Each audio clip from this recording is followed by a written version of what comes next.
Hey there, I'm James Darling, and I'm a transsexual faggot, and I'm super excited about shooting for queer-porntv today. Well, I've definitely identified as queer since I was probably about 15 or 14 years old, and queer to me is more than just like a sexuality. It's about the way I like to have sex, it's about the way I live my life. Why did I start making porn? Let's see, I started making porn a little over a year ago, and it was something I wanted to do for a really long time. The largest impetus for me to start doing porn was because I didn't really see anybody who looked like me or had sex like me being seen as a hot sexual being, and certainly not in porn. So I definitely wanted to put that image out there, and also it doesn't hurt that I'm an exhibitionist and I like having people watch me fuck. It's been really, I think, a really special and amazing opportunity for me to be able to watch my body changing on camera. You know, there's lots of trans guys who take videos or like voice recordings or pictures of their transitions, and you know, I have this rare opportunity to capture the way I fuck through my transition on camera. So that's been really rad. It was something I had to think about a lot before, because you know, that was something I was like, you know, do I want this out there forever? Do I want people to be able to see like what my chest looked like before I had surgery for, you know, eternity? And what I came down to is, you know, when I was first coming out as like a little baby trans man, like I would have loved to see guys enjoying their bodies without surgery or hormones, you know, and being seen as like sexy and having like really dirty and validating sex. So that was something that was what finally made me decide that I wanted to do it. And it's been really cool to watch, you know, and it's kind of validating too, because I can see how my body has gotten more virilized as time's gone on. And I'm like, yeah, you know, I'm turning into a pretty good-looking man. You know, access to surgery is really hard. You know, there's pretty much always, you're going to have to pay it out of pocket. In some countries, there's some ways to get it covered, but yeah, so it's a huge class thing to be able to get surgery, and I was lucky that I had an opportunity to make it happen. I didn't think I'd be able to for several more years. So yeah, I thought it was really important to show that you don't need surgery to feel like whole and sexy and have fun like in your body. I think, you know, one thing I was really concerned about going into transition was, you know, becoming a man. I was a very hardcore feminist forever. And I really worried about what the impact of me transitioning would be on, like, the women around me. Would I be seen as, you know, the way I was viewing men, as, like, these really fucked up, misogynistic, racist douchebags that I grew up around? And so for me, being queer is a lot more about intention. It's about, you know, doing what, you know, what society, what, you know, mainstream culture doesn't necessarily want you to be doing, whether that be a queer feminist man who, you know, stands up for women and doesn't give, you know, a shit about being seen as like effeminate or gay, or whether that mean, you know, having my fist up inside somebody, you know, having sex in ways that men aren't necessarily supposed to be having sex. And it's really fucking hot and awesome, and I love being queer. Before I started doing porn, I was a burlesque performer, a boylesque performer, Mr. Fancy, and I definitely have a love of performative art, and I definitely don't think porn is outside of that at all, and I definitely can see ways in which I incorporate that. I mean, a good example of this is when I've shot for Courtney before, for Bordello. I made my own costume for that movie. I wore some sock garters and some fancy little hot pants, you know. But yeah, you know, I feel, you know, gender and sex are very much performative.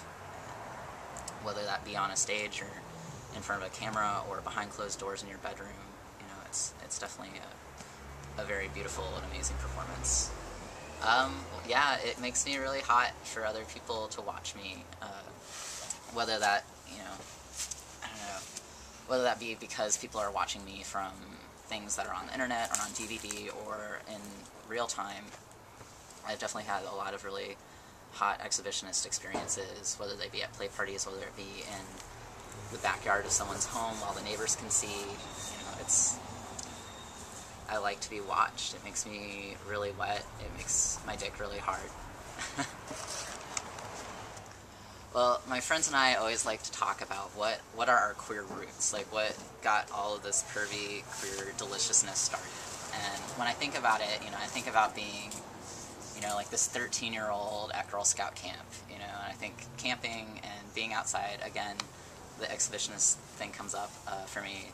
Like, that was a route for me, but I think the most distinct memory I have of queer desire was when there was some Olympics going on, and I saw this Russian gymnast girl, and she was so tough and strong and had, like, her eyebrows shaved like a warrior, and I was just like, God, I want her to fuck the shit out of me. And I was like, oh, that's kind of gay. So I think that was the start of it for me. So I often identify as a faggot. Depending on who I'm talking to, I'll say different things. Sometimes I say I'm queer, sometimes I say I'm a bisexual.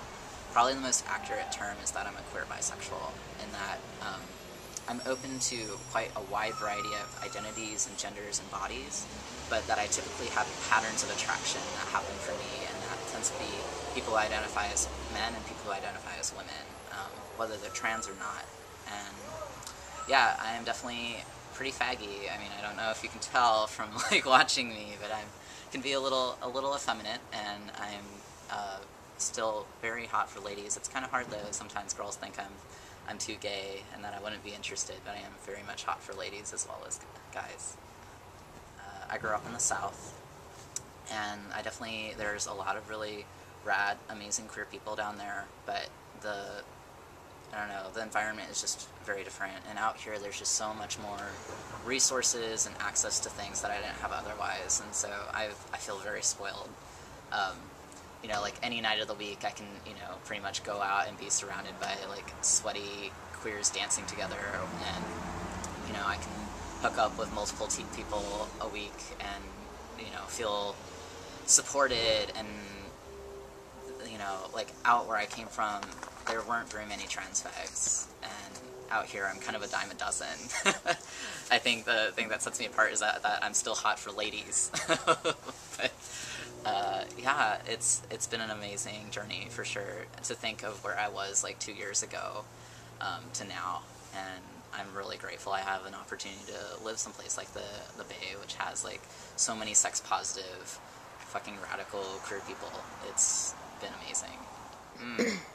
I still have yet to make the all-femme gangbang happen. I think that's my number one fantasy unfulfilled, is a bunch of femme ladies with cocks just banging the shit out of me. I was hoping that would be my birthday present, but not this year, maybe another time. But other than that, two other things that I really fantasize about. I would really like to get, I used to fuck in graveyards when I was a kid, as a way, like in churches and stuff, and I think I would like to revisit that as like a more self-actualized queer person. I think it would be nice to be able to do a little bit more role play around that. I'm also really hot for age play, and I would love to do a scene.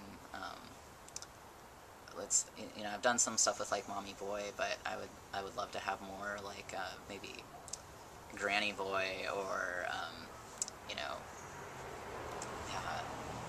babysitter type of things. I think those would be fun. Oh, what isn't a joy about being a switch? You get fucked, you get to fuck other people. I like to get spanked, and I like to make people cry. It's a beautiful thing, for sure.